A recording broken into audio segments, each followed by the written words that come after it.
PHU पाठशाला आप सभी का बहुत बहुत स्वागत है। बाहर थोड़ा ट्रैफिक हो जाएगा, आवाज़ की प्रॉब्लम आएगी तो मैं आपको यहीं पे बता देता हूँ। एक्चुअली ये चल रहा है 2022 सेशन का UGC नेट पेपर।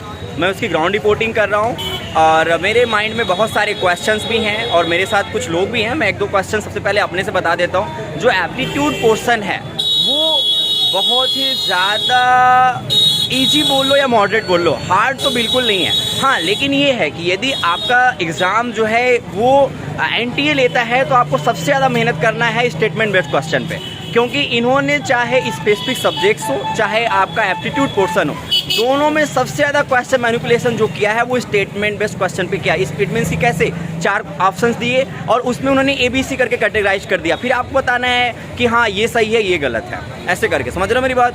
और अगर एप्टीट्यूड सेक्शन की बात करें तो करंट अफेयर्स का कोई नामो निशान नहीं है। और लोग अक्सर एप्टीट्यूड सेक्शन में बात करते हैं कि मैथ और रीजनिंग कितने थे, तो इनके पास गिन के मैथ के क्वेश्चन गिन के 3-4 रहे होंगे। आज कितने रहे? कुल मिला के रीजनिंग और मैथ मिला के 10, उससे ज़्यादा क्वेश्चन नहीं था। और बाकी बस इधर उधर के क्वेश्चन। मुझे ऐसा लगता है ना कि NTA वाला जब पेपर बनाने बैठता है तो उसका कोई स्पेसिफिक माइंडसेट है ही नहीं। मतलब मुझे लगता है कि ऐसा पेपर बनाने से अच्छा कि पेपर नहीं बनाना चाहिए। मेरा मानना है कि एप्टीट्यूड सेक्शन देखो, क्योंकि क्या है, एप्टीट्यूड सेक्शन का आदमी मेहनत इसलिए करता है क्योंकि उसमें वो एक पैटर्न को फॉलो करता है। मीन्स माइंडसेट होता है ना कि हाँ रीजनिंग मेरा आ जाएगा, मैथ मेरा आ जाएगा, कुछ करेंट अफेयर्स आ जाएंगे और कुछ ये आ जाएगा, कुछ वो आ जाएगा। लेकिन यहाँ पे उस चीज़ को बिल्कुल भी फॉलो नहीं करना है। और फिर अगर हम लोग स्पेसिफिक सब्जेक्ट्स की बात करें तो उसके लिए मैं इनको बोलूँगा कि चूँकि मेरा ये पहला एक्सपीरियंस था और मुझे नहीं पता है कि ये लोग पेपर फॉर्मेट क्या बनाते हैं, एक्चुअली कैसा होना चाहिए, मुझे उतना भी आइडिया नहीं है। हाँ, लेकिन जो मैंने स्टडी करी है अपने पर्टिकुलर स्पेसिफिक सब्जेक्ट्स में, मेरा मानना है कि उस हिसाब से देखा जाए तो आपको बिल्कुल भी डीप स्टडी करके आने की ज़रूरत नहीं है। आई डोंट नो कि बाकी सब्जेक्ट्स में बहुत डीप स्टडी करना पड़ता है कि नहीं करना पड़ता है। मतलब इन्होंने जो पेपर का लेवल बनाया है वो मॉडरेट बनाया है। हाँ, मान लो 100 क्वेश्चन है तो 20 question from very deep study.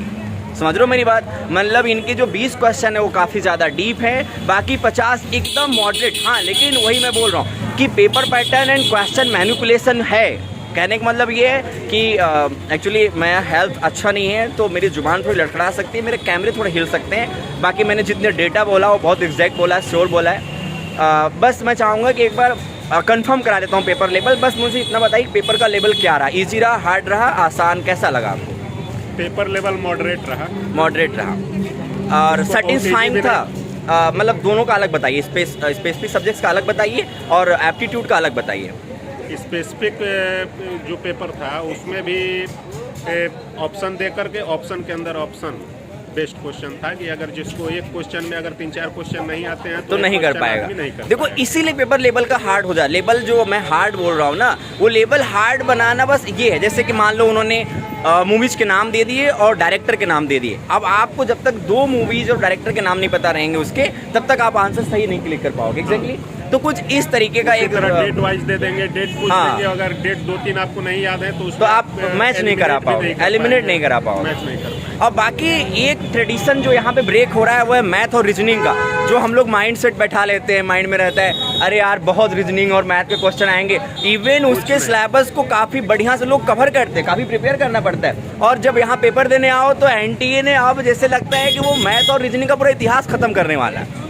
और मैथ और रीजनिंग है ही नहीं। मैथ और रीजनिंग कुल मिला के 10 से 12 क्वेश्चन है, अगर आप काउंट कर ले पेपर ले करके। अरे उसमें भी प्योर मैथ की बात में शायद 3 क्वेश्चन होंगे। वो भी प्योर मैथ में केवल 2 से 3 बस 2 से 3 क्वेश्चन, 5 क्वेश्चन लगभग डाटा इंटरप्रिटेशन के थे और बाकी सब एक तो रीजनिंग के होंगे। बाकी हाँ, आपको पैसेज पे अच्छा मेहनत करके आना चाहिए। पैसेज अगर थोड़ा 2-3 क्वेश्चन सिलोगिज्म से, हाँ उससे थे, और पैसेज ठीक ठाक था। पैसेज के क्वेश्चंस थोड़ा सा ये है कि पैसेज में भी यही बोलूँगा यार क्यों ऐसे पैसेज देते हो, थोड़ा मतलब देना चाहिए तबीयत का कि आदमी को समझ में आए क्या पैसेज पढ़ने में कुछ सेंस निकल रहा है। इनके 3 पैसेज अगर हम लोग बात करें तो उसमें एक पैसेज का कोई सेंस नहीं निकला। हाँ, लेकिन एक पैसेज सही था और एक पैसेज भी ठीक था, लेकिन एक पैसेज बहुत मीनिंगलेस पैसेज था। इसमें पैसेज भी बहुत हार्ड नहीं थे, पैसेज छोटे थे, बहुत छोटे थे। एक पैसेज से 4 से 5 क्वेश्चन पूछ रहे थे। हाँ, आराम से आप तो यानी कि वो पैसेज बहुत आसान था, पैसेज पढ़ने की भी जरूरत अच्छा नहीं, केवल डायरेक्ट आकर पढ़ेंगे तो तो उसको और मैथ में एक बात बताना चाहेंगे, मैथ में जो इनका पैटर्न है वो एक ये वाला पैटर्न फॉलो कर रहे हैं कि कोई एक ग्राफ दे देंगे और उस ग्राफ से लोग क्वेश्चंस निकाल पूछेंगे। डाटा इंटरप्रिटेशन डाटा इंटरप्रिटेशन, हाँ ये एक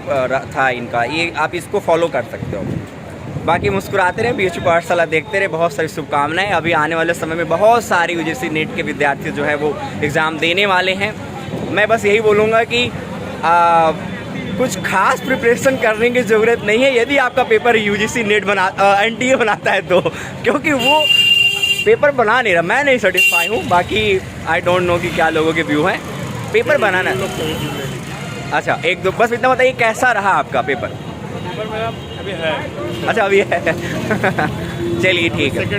सेकंड से आपका था? अच्छा कैसा रहा आपको बताइए?